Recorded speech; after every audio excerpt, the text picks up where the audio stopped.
And for those in the Cleveland area on March 4th, I will be the host, the MC for the premiere of Evenfall from filmmaker Dustin Lee. So I'm pretty proud of how far I've come, and I'm excited for the future ahead. Let me tell you this right now, too, about Evenfall. I'm just going to say it. I'm from Cleveland. I've partaken in the Cleveland film scene for most of my life, longer than I care to admit. I've been alive. But that Evenfall, let me tell you, looks phenomenal. And I'm not promoting it for any reason other than one to state that it looks so fucking good. It blows me away. I know the filmmaker on Facebook, and that's all really. We don't have like a working relationship, so I'm just speaking simply from what I've seen of it, which is how truly impressive this independent production is. Troy, you'll be able to find some stuff online. Listeners, I suggest you look this up as well. If you like indie cinema and you want to see people making some quality magic with little to no means to do so, I mean, this is a very impressive production. And Kyle, I was so happy to see you attached to this event because I'm so happy they're screening it as an entire piece. It should be seen as such, but it's really impressive. I'm so happy that you're involved with that team and just everything you're doing. We're back here again, and you know what for. It's time for the premiere of Evenfall, baby. And it's still here. It's 2023. It's time to go, hon. It's time to go. What else is playing here other than Evenfall, our movie for tonight? We have Black Panther Wakanda Forever, which I'm surprised they actually still have this.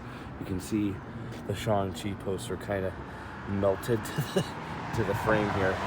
This poster actually doesn't look in the best condition either. It looks kind of water damaged. Maybe some rain got into it. But great movie, though. Speaking of Marvel, over here, we have Ant-Man and the Wasp, Quantumania, which, Jonathan Majors was great in it, but he's even better in Creed 3. Now, this was really, really good. Loved this one. Not as good as 1 and 2, but still really good. This was sexy. This, even more sexy. And then we have Cocaine Bear, which rest in peace, Ray Liotta. So let's go inside. I know it's a little dark, but that is Evenfall. Come in here and look at this. We've been through this theater 100 times. Chains of Redemption, Fun Mill, other stuff. There's our dude. What's up? Look at this. You excited? My pips are still currently dry. Out of 10, they're probably like a 3 right now. Creed 3 is playing next door. Go quick and get some motivation, man. Oh, yeah. I just saw it. Oh, did you? I'm pumped. I was thinking you would have saw Cocaine Bear. Okay, so I got the ticket for Cocaine Bear, but the timing wouldn't have worked out. So I was like, 3:30 it is. I need to see Cocaine Bear still. I've been like hearing it in the theater this past week, like previewing, and you just hear like the screams of people and like the bear. You're just like, shoot the fucking bear! I'm like, I have to see this. We're gonna be looking around for you in the theater. He's not there. He's just watching. I'm watching Cocaine Bear at my own premiere. Yep. That's gonna be for you, Kyle. Oh, perfect. We'll just leave it over here. So, actually, We got merchandise, and you can scan that QR code, folks, if you want. That is in high definition for you. I give one to Guy as well. So this, Dustin, you said that It's a NASA documentary. you worked with some of these guys for Evenfall? Yes. So these are some copies of Yes. Ascent. Correct. And then we got these sweet Some patches. We got some 11 by 17 posters that are getting rolled up in the lobby. Sweet. We're gonna put them here. First 50 people through the door get to have one. So, actually, if you want to check with Jennifer, see if she needs help with rolling all those. Yeah, fuckers. She might need some help with that. So, This is the perfect way to start, like the film year, the No, it's indie a- film year. It's gonna be a good month for it. There's a lot of films coming out, a lot of indie shorts coming out. Cleveland International Film Festival is at the end of this month. They just announced their program lineup, and yeah. Sweet. That's where I'm gonna be. VIP, baby. We gotta get the Hall of Posters. like coming attractions like No Time to Die and Peter Rabbit 2 and Ghostbusters. No, we got Guardians of the Galaxy 3, Dungeons and Dragons, which John Wick 4, which looks really great. What is a snowy day in Oakland? Okay, so who's in? Oh, Dion Cole. Michael Jai White. I love Michael Jai White. Oh, and Loretta Devine. This I cannot wait for. Oh my goodness, yes. Demi Lovato dropped her song for this, Still Alive. It is beautiful. This I've actually seen. Regal did a mystery movie Monday for it. So I've seen this. It's actually really good. Comes out this coming Friday, March 10th. We got Mario, the new indie, Strays, The Covenant, Blue Beetle, Creed 3, and then where's Fast X? There we go, Fast X. That's the only movie that matters. Credit due. That does look really good too. Oh, hi. Welcome. My name is Kyle Haynes. I am your host for the evening. It is a battle of the ballies up on here, so just watch out. This is Evenfall. This is an incredible project that has left me speechless. This is, what, 2.5 years in the making? 2.5 years. And that's, it looks incredible. So everybody who's a part of this, everybody who has even supported this, I mean, give yourselves a round of applause, because this is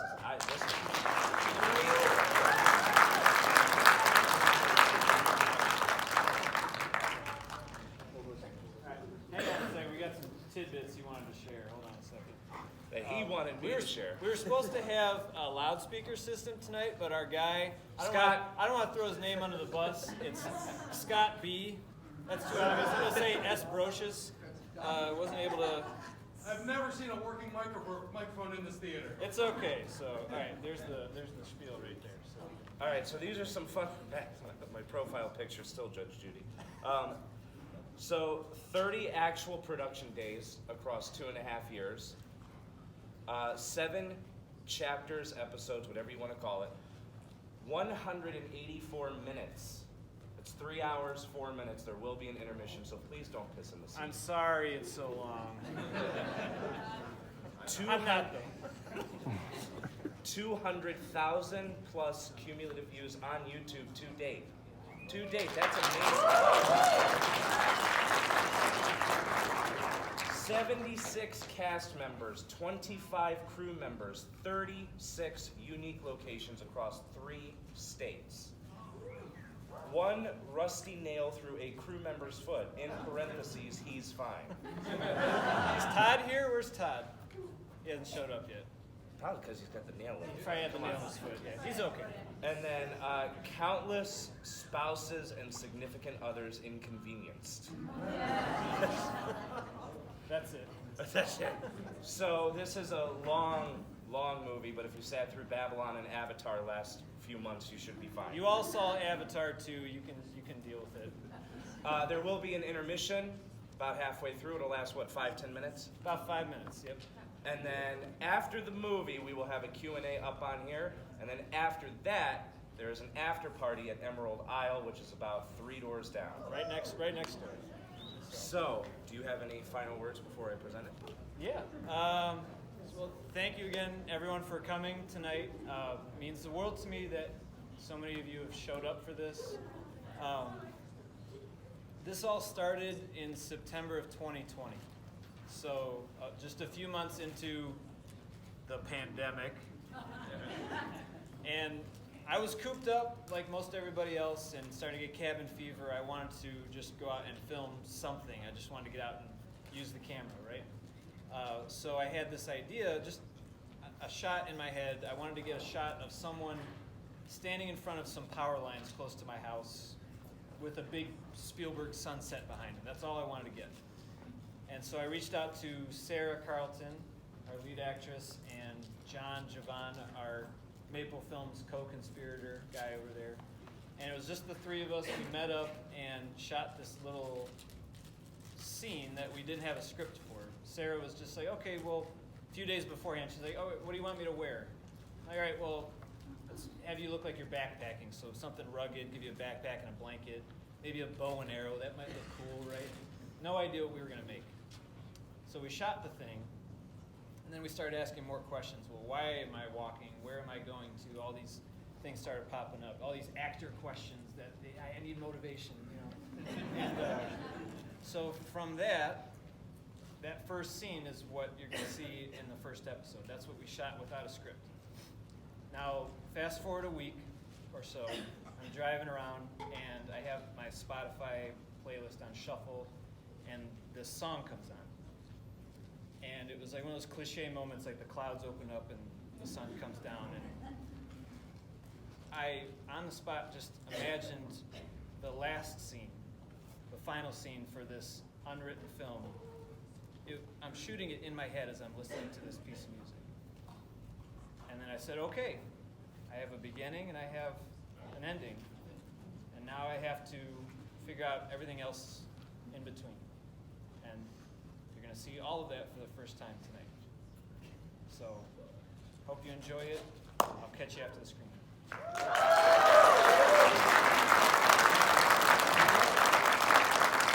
Let's get this rolling. Yeah.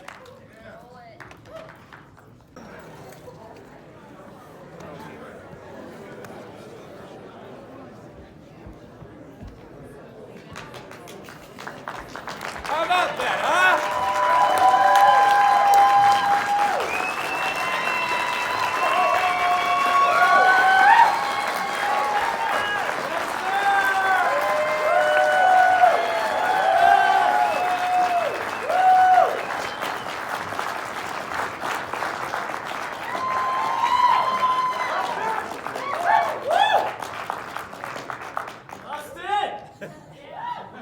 So for those that walked in late, because there were quite a few of you, I won't name names, Scott and Tyler, and everybody else as well. Once again, I'm your host this evening, Kyle Haynes, and I couldn't be prouder to be the host of something as incredible as we all just witnessed.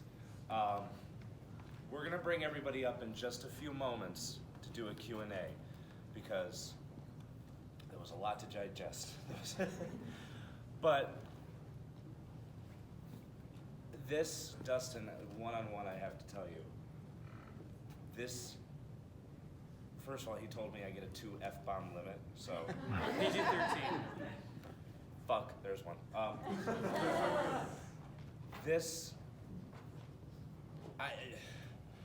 He texted me this week, because I said, are you excited, are you happy, are you ready? He goes, I've been nervous pooping all week. Now you all know. Which I would have, at the time that I got that, I would have rather been in that situation. I've been a daycare teacher for 4 years. And at that moment, 10 minutes prior, before I got that nervous poop text, I had a 3-year-old being disruptive, and he loves Spider-Man. And I said, if you don't quiet down, you're gonna have to sit out. He got mad, he stood up, he went, "Ugh!" Right at me. You know how messed up that made me feel? Told him to go sit out, and it was funny because he was stomping away in his Batman light-up shoes. But I really don't. I understand nerves get to you. I don't know what you have to be nervous about. This is one of the most beautiful motion pictures I've ever seen. Everything about this is incredible. I mean, I was sitting next to Rob, and there were times I leaned over to him and I said, I can't get over how great this looks. Everything about it is top-notch. The cast, phenomenal. The writing, beautiful. The pacing for a 3-hour-plus movie is incredible. Yeah. To hold people's attention for that long, wonderful.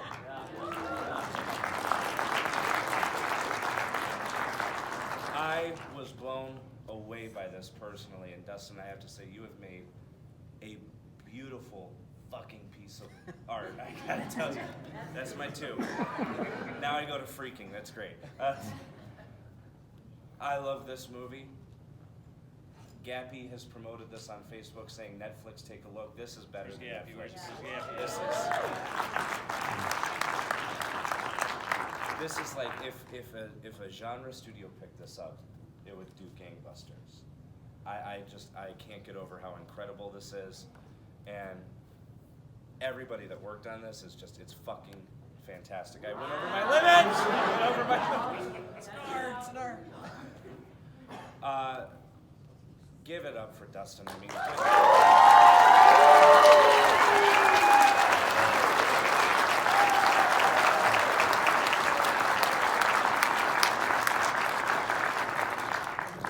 So, thank you, everyone, for coming out.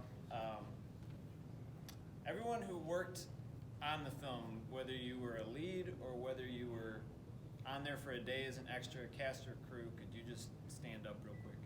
And then Rachel, Morgan, and Sarah, and Jake, can you come up to the stage?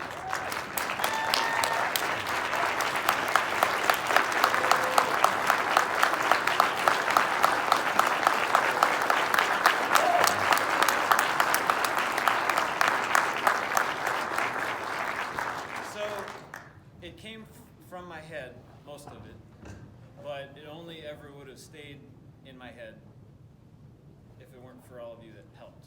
And there's no way I could have done it without any of you. There's too many of you to list. Come on. There's too many of you to list individually. There's one person I need to thank more than anyone, though.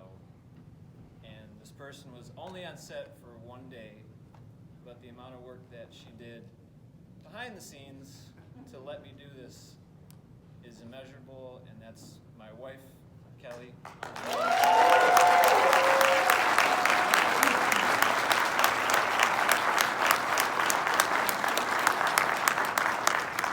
I have taken way too much time away from you and the girls, and I'm kind of done.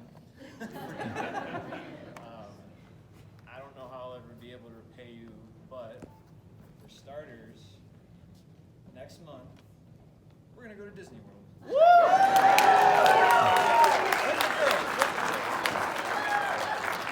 It's a done deal, so that's happening, yeah.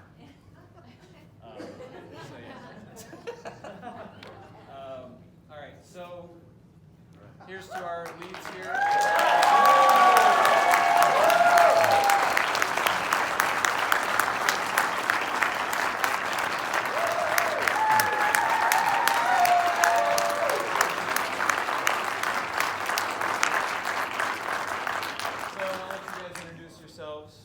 Most people know you guys, but go ahead and introduce.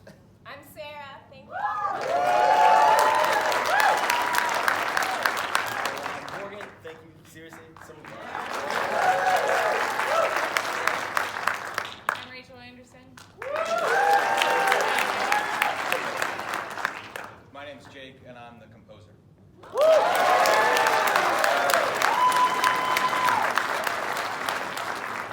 This is the first time I've met Jake in person.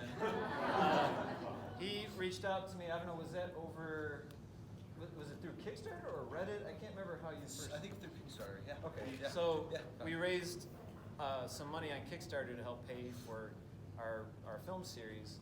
And after we reached our funding goal, Jake, I think you just cold reached out to me and was like, hey. Yeah. I don't know if you can you probably tell a story. Yeah, I mean, it was probably June, July of 2021, I think. I saw his project. I cold called at first because I saw it was in Cleveland. I was like, great, Cleveland filmmaker, because I was still living in Cleveland at the time. And I reached out. I expressed my interest in it, and I admired your ambition that you had in the project. And I wrote some couple demo tracks and pitch tracks for you, which ended up being one of the tracks in chapter 3. The first cue that he tested for me to impress me was the scene when Claire and Reg say goodbye to Garrett at the railroad tracks and they wave by. Yeah. And I was like, that's it, that's the guy. That's the guy. And no regrets since then. Yeah. I mean, you've done an amazing job. Amazing Yeah, job. thank you.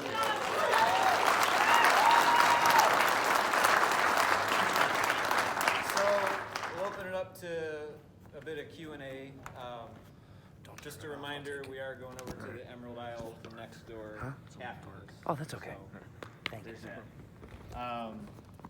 Yeah, Tim, go ahead. The nature shots, you know, the deer, the ants on the flower. How'd you nail those? Almost all the nature shots with animals were shot in my backyard in Seven Hills. All those little close-ups and the inserts of the deer and stuff. A lot of the scenes we shot like in my backyard. The campfire scene in the first chapter. My neighbor was like creeping on Sarah and I when we were. Yeah, I never shot a bow before, and so Dustin's like, we're gonna do it in the backyard, and I'm like, oh! I have a lot of woods back there, so it's not like she's like aiming it at a house or anything. But the neighbor was like, what's going on? And some of the deer actually started getting very possessive and started like, chasing us a little bit, so we had to stop. The one like when in the first episode when she's aiming at the one, like its head perks up, like the daddy buck was like right next to her and started going like, like what step? We're like, okay, well, that's it, cut, let's go. So yeah, most of those were the inserts and stuff were just in the woods behind my house. So yeah, Lane.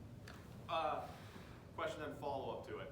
The park scene, was in the fall, and the transition into the fall. At the last chapter? Yeah, which one? So like when it's like driving and They're driving, it transitions to fall, and then there's the park scene where she says, yeah. Was that supposed to be fall? Was that written, or was that like when you were shooting that? It was supposed to be summer, but I took so long writing it.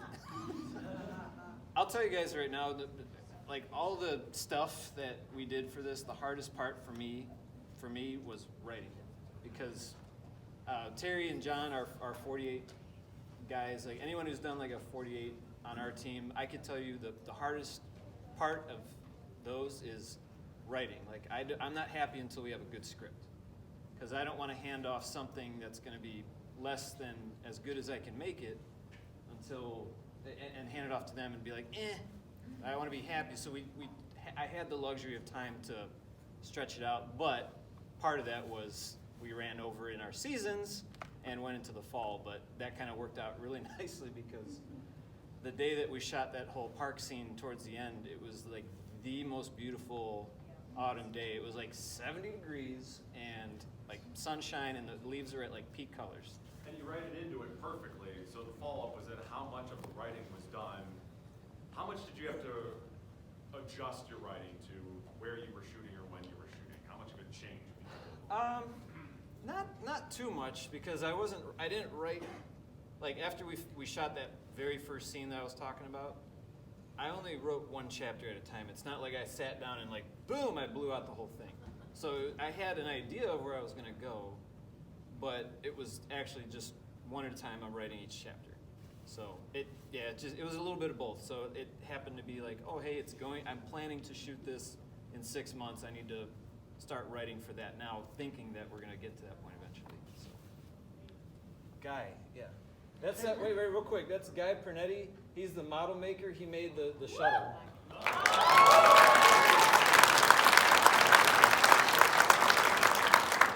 That was not CGI. I added like steam and smoke and stuff, but we shot that for real. It's a model about this big, and he really wanted to bring it here, and I was like, that's gonna be such a huge spoiler. But I'm telling you, like, the model looked great in person, and like I'm really happy with how it turned out in the film. But thank you, Guy, for that. And, sorry, go ahead. So where did you shoot the train shots? That was it was in Cuyahoga Valley National Park, and I don't know if you guys want to talk about that, like filming there on the tracks and stuff. I mean, it was like the train itself. There's a bunch of cool stuff on the train. It was like an abandoned train car Yeah. on the scenic railroad. So, and I guess like maybe a month or two after we filmed there, they pulled it away. Yeah. There's like so many locations. We were trying to keep tabs on how many locations that we filmed at and are not available to film at anymore. Yeah. Like, because either they've closed them off, or they've shut them down, or they destroyed them, or. But weird stuff happened, like Lake Mead, like 2 days after we got back, they were like, dead bodies were found at Lake Mead. Wasn't us. Wasn't Forster, I swear. Yeah.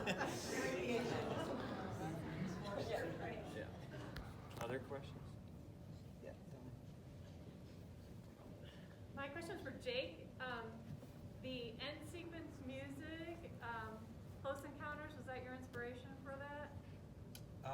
Are you talking about the final scene? Yeah, of so you chapter have seven? when the shuttle's supposed to be taking off and you hear the tones, like the tones sound an awful lot like the Close Encounters, Yeah. like 5 tones. So I think so when the shuttle starts actually taking off, that's the song that I heard in my head 2.5 years ago.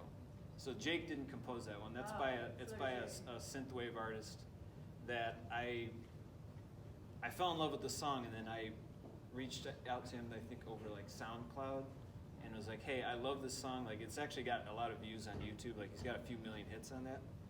And I was like, can I use this in my film? And I was like 2 years ago, and I need to send him the finished film now so he can see what it looks like. But he's like, yeah, go ahead. That's So, really but fun. that was another artist. But to speak on that too, it was really interesting because when we first talked, I remember you said like you have the vision for the end, and you're like, I have this song, and so it was really great to see that work up to that point, and that song just fit so well in that moment. It just made sense. So And you Yeah. snuck in that Yeah. theme from that song. Like, if you go back and watch it, it pops in at certain Yeah. scenes. So there's like a little trail that Jake wrote that leads to that song. Yeah.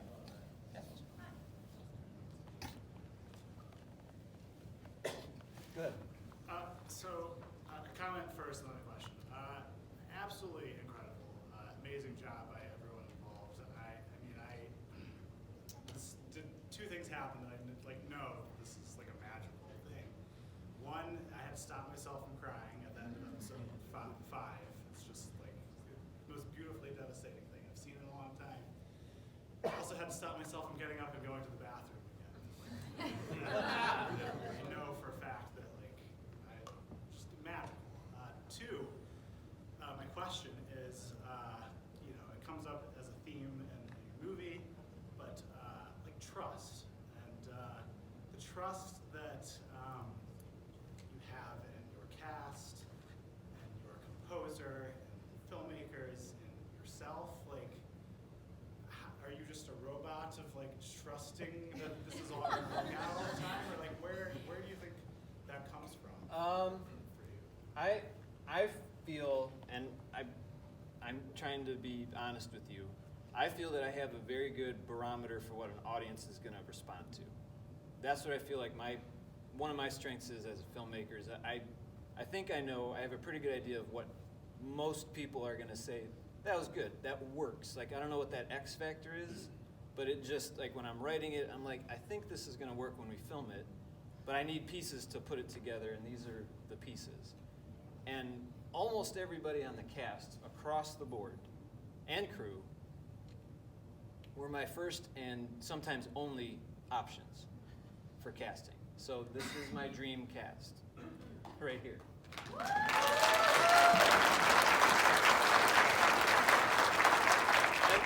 And that's where that trust comes from. But I had to earn it, right?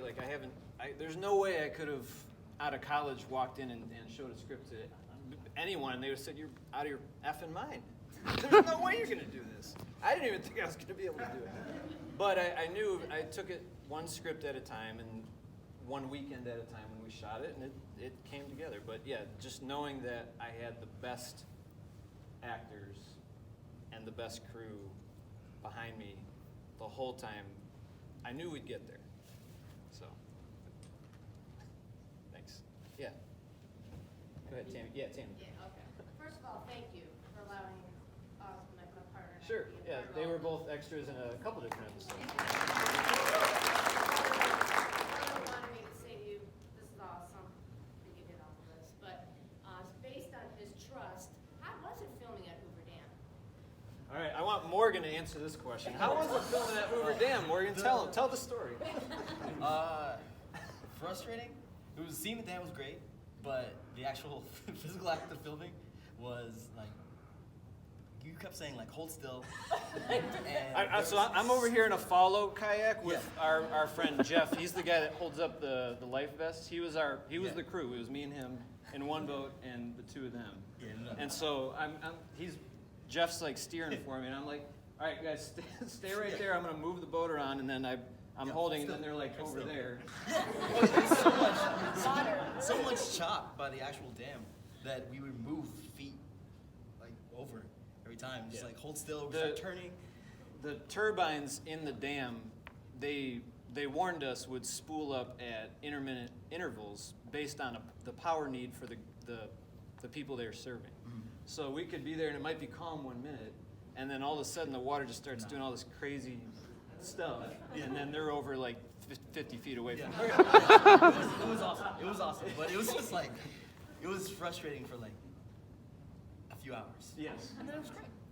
Do you have any other thoughts on how the dam went?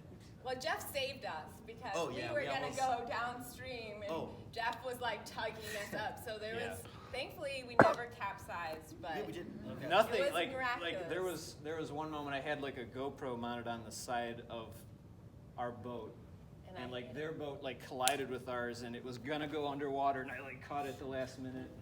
yeah. What Sarah was talking about is we got to film in a small area near like where they dropped us near the dam, but originally we were gonna go like a few miles downstream, right? Yeah. So we almost ended up heading downstream unnecessarily, Yes. and that would have been I don't know what, but Yeah. Jeff saved us. So we don't have to worry about it. So, and there was a big permissions deal with getting to film there because the Hoover Dam, I didn't know this until I asked, because I wrote the scene like, I think I'd like to film at the Hoover Dam. I don't know if I can do that or not, but I'm going to try. So I've learned on this whole production is you don't get what you don't ask for. And I've just asked and asked and asked, and my batting average was pretty good on this film. So I had to go through, we went through a big process for it, but it's a high security area that's on the same tier as like the Capitol building and the White House in terms of security. And when you launch a boat at the base of the dam, there's a cordoned off area like flotation barriers that no one can get past. So you can't really get that close to the dam in the water. And when you can launch down there as like a commercial or recreational kayaker off the base, but you can only hang around in that area for like 10 minutes, and then they'll start telling you to shoo on down the river. So getting past the barriers was a big hurdle for us, and then getting into the tunnels underneath the dam was even harder. They told us while we were filming there that the only people that they have allowed in there in like the last 20 years was Navy SEALs that train in those tunnels, maintenance workers that have to keep up on it, and HBO's Westworld filmed on it, and then Maple Films. That's a true story. Other questions? Yeah, go ahead. How did you find the actor who played the woman who did all the computer work? I don't know. She's out hacking around somewhere. See, that's my mom, Beth.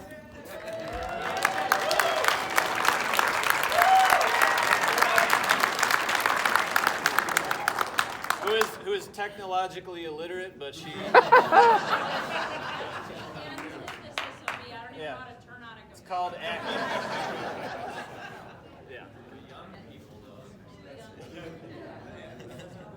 Other questions? Dustin, Yeah, Tyler. Go I ahead. got a quick one. After Chapter 5 Summer, is it just no more subtitles for Chapter 6 of Chapter 7, or are you at one point going to assign something to those chapters? Oh, like The like prologue or subtitle. autumn. Yeah, I just said screw it. I'm just not doing subtitles. If you notice, so 7 starts when you see that shot of the trees, like after the mountains. Yeah. I didn't even have a Chapter 7 in there, and I'm not going to for when we put this on YouTube. Oh, okay. Which, by the way, that's still 2 weeks away, so. Oh. Plot details, no, but if you want to gush and say this is great or this is garbage, you can do that, but no plot details. Yeah. Yeah, I would like to, for all the 3 cast up there, just have you say what your hardest shoot was or what your hardest moment was throughout all of the episodes there. Yeah, go So when we did the winter one, the one morning we were out there, Morgan and I were sitting in the car and looking at the temperature. It was 4 degrees out, and I was like, I just hate this. I don't like the cold, so that was the worst. Yeah. So honestly, no, the winter was that was probably pretty rough. Being out there, between that and I'd say the kayaking. I'm glad it's up there. But like, yeah. My job was far less rigorous than these two, but for me, kind of a tie between two moments. My death scene, we were on a time schedule. Anytime things are rushed, you're kind of pressured to get things done. It was freezing in that tunnel. That's when it was like -20 outside, and we were in the basement of a water treatment plant, and they had like vents coming down into that were just smacking us in the face with this really cold air, and I dropped to my knees about 20 times. I'm like, I'm too large and too old to be doing this without and then ADR. I struggle with ADR. We had to do some ADR, and anytime I have to do that, I'm not in costume. I'm sitting in front of a microphone, and I always feel that as an actor, that's one of my weaker points. So, yeah. Other questions? Yeah, Len? Yeah, so to the actors, what kind of director is Dustin? Is he a hard ass? Is he an auteur? Is he a perfectionist? What's it like working with him? Go ahead. Me first? I've worked with Dustin since 2011 or 10, so I must enjoy it. So thank you so much.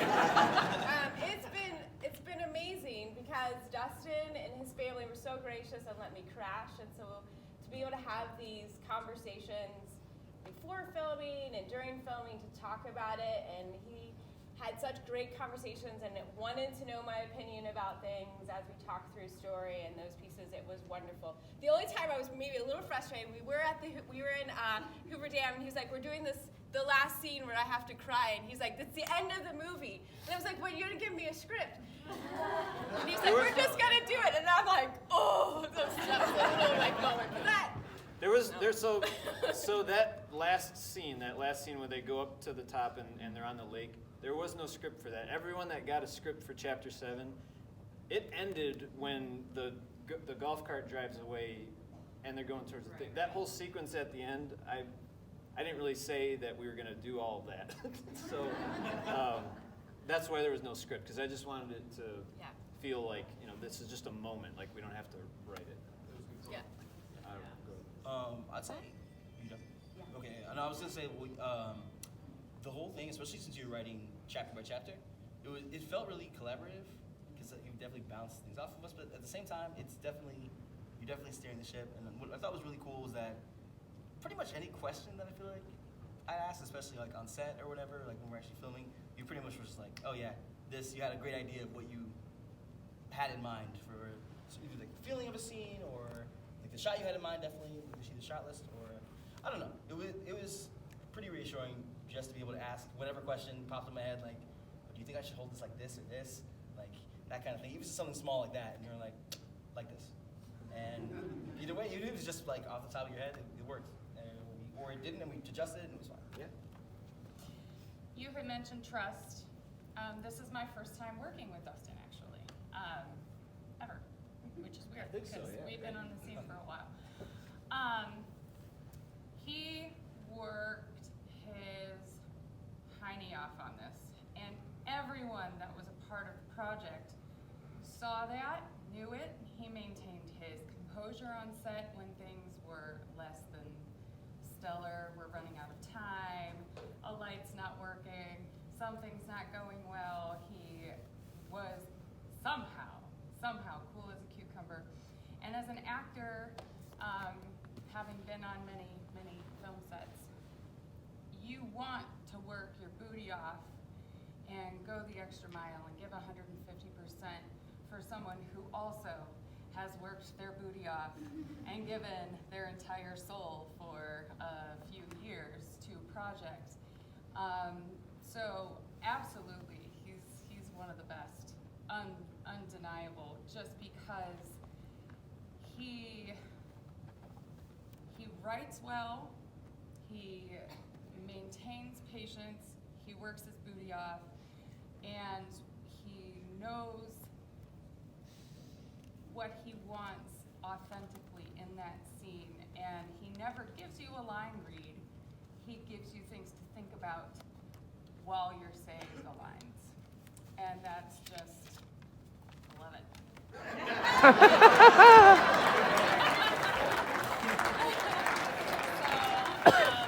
As far as someone who's only worked with him for this particular project, I trust him, and I've worked with a lot of people, and you trust that's why, that's how he gets this, because he's proven that he will work as hard as anybody else on the set. So. Thank you.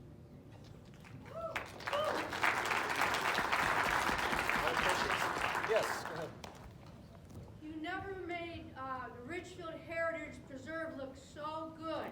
This is the Friends group from Richfield Heritage Preserve, and we just love the way you shot Aw. the cabin scene. Of course, it was very cold and so authentic, and some of the nice power line scenes. It really came out nicely. We love the movie, all of us. Thank you for letting us film it. And I'll say, I don't think he's here tonight. Is Mike Wendt here tonight? I don't think he is. So Mike Wendt's with the Greater Cleveland Film Commission, and he was instrumental in helping us get a lot of these locations in the Cleveland area.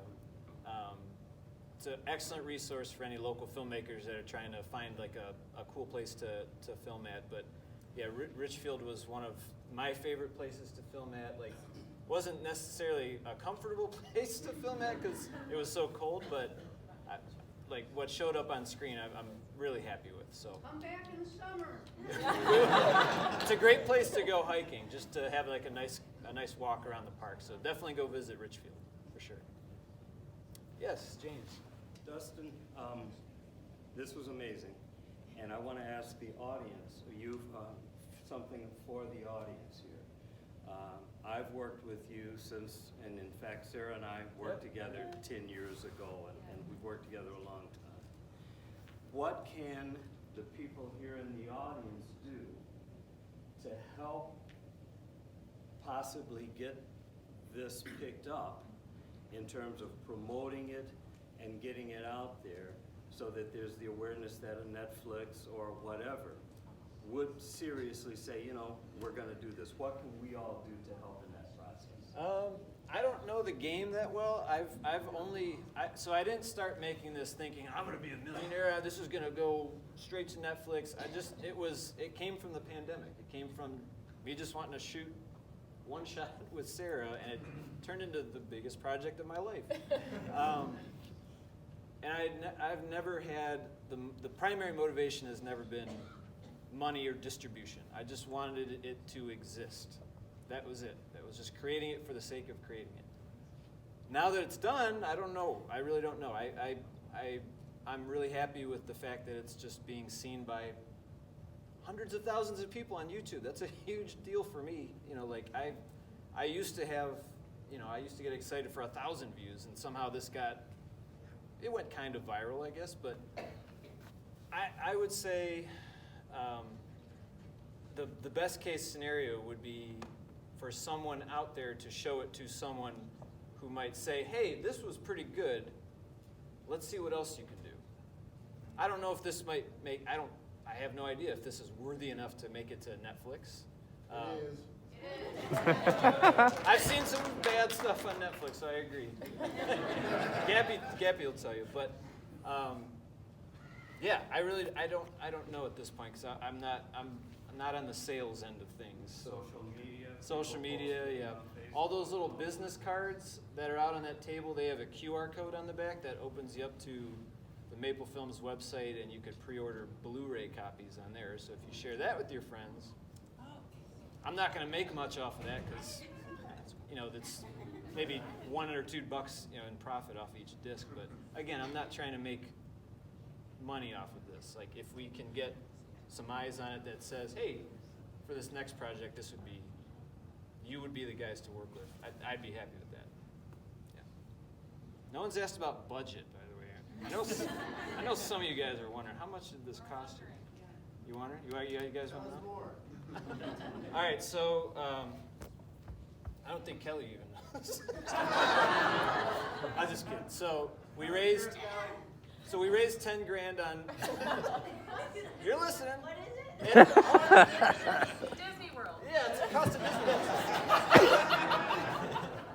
So you're close. So we raised $10,000 on Kickstarter, okay, and then beyond that, it cost another $25,000, self-funded. So final budget out the door for this whole kit and caboodle is about 35 grand. All right. Now, Avatar cost $300 million. We were 30 grand. Okay, so, and the majority of that was spent on location fees. Surprisingly, food. Like when you have all these people on set, I'm not giving them caviar and lobster. It's just like pizza most of the time, but it still adds. But I'm happy with how it turned out with the budget that we had. I was lucky enough to self-finance it through my bonus checks at Progressive. Shout out to Progressive Insurance. Gain share, Terry knows. And I got lucky with some meme stocks. GameStop, AMC, you guys remember all that? I kind of was on the rocket for that. So yeah, that's what helped pay for the party. So. I don't know, that food in the Evenfall was pretty good. Oh, they eat good down there. Other questions? Yes, Ma. Is your music available? It is. You can stream up to chapter 5 on Spotify across all streaming platforms. Chapter 6 and 7 is coming out probably within a month or so. Is that on Spotify? Yeah, across all streaming platforms under Jake Weston. Excellent. Yeah, follow him on there. He's done a bunch of other great work. Okay. But yeah, Jake's awesome. Weston.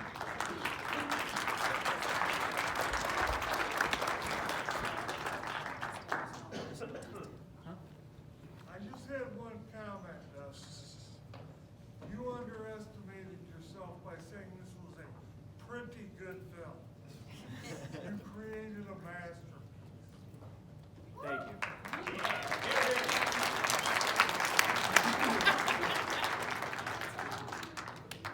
Anyone else? Oh, one right there. Yeah. Hi. So I only came in to set on the last couple of chapters, and I Stand up. just So, wanted to say this is Valentina. She helped on the film. Yeah. You don't have to. experience. Everybody was a lovely human being, and I just want to say that it's one of the best experiences I've had on a set. Everybody is like just amazing to work with, and I want to thank you all for including me in it. And I just want to ask you, like, is it hard for you to leave this behind?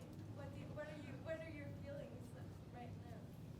I feel so much lighter right now. I've had to keep a lot of things to myself, like this whole last scene that I couldn't really tell anybody. The fact that we brought Rick back at the very end of the credits. Like had to keep that, under wraps because it was only the three of us and Rick that knew about it. And the fact that I got NASA footage in there, that's not like stock footage. Like I asked the National Aeronautics and Space Administration for permission to use that, and I think he left already, but one of their folks from Glenn Research Center was here. And I had to have a finished copy of the film to the theater last Sunday, and I got the footage handed to me the day before.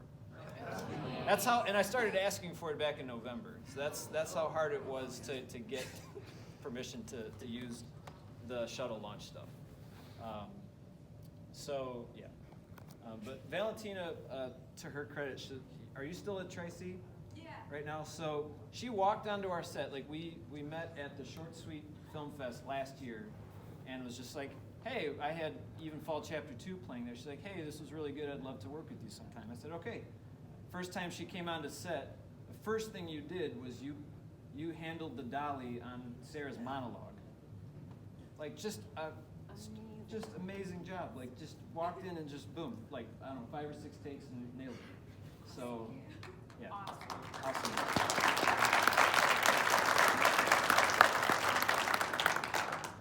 Anyone else? Yeah, back there. What are you gonna do with all your free time now? Golf. All right, golfing with you guys, and my brother. I want to play Civ 6 with my brother. I want to hang out with my girls more, all three of them. I want to build a tree house.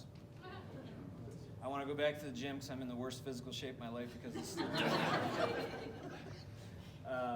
There's a lot of things that I've pushed back or missed out on that I'm looking forward to making up time for. So I don't want to direct again for a little while. I want to help other people on sets, but I want to show up for a day or two and then go home and not have footage to edit later that night. Because I've had since Christmas, I've been working a day job, and then I have dinner with my family and we put them to bed, and then I'm up from 8 p.m. till 2 in the morning editing, just getting it ready for this. So I'm kind of over that stage now. So yeah, let's golf when it gets warmer. Anyone else? Yeah. Okay, from the writing perspective, were there any big changes from as you wrote chapter to chapter? Did things change as the story was developing? Not really. I mean, the scripts that I gave you guys were like even from like a first draft. Like we never did like any hard turns like in terms of the story. I knew at the end that final scene was going to be them going up to the lake and watching a shuttle take off, and it was just a matter of connecting that dot. But yeah, I don't think I don't remember anything changed. Yeah, schedules changed and stuff. But, you know, But we talked about it. We would have long conversations between two, so we'd have ideas before the script got built often. Yeah, we had that luxury at times, so it's not like we filmed it all. Like those 30 production days were spread out over 2 years, so we had time to figure things out. So, yeah. Anybody else? Back there, yeah. Do you have any hair left to lose after all? I'm out, man. Like, get a close up of that. No. Yeah, it's all right here now. I guess it's okay. Migrated. Yeah, it migrated, just inverted. So, yeah, no, I'm good for a while. I got to take a break. So, thank you again for coming out tonight. Give him a round of applause again. Thanks, man.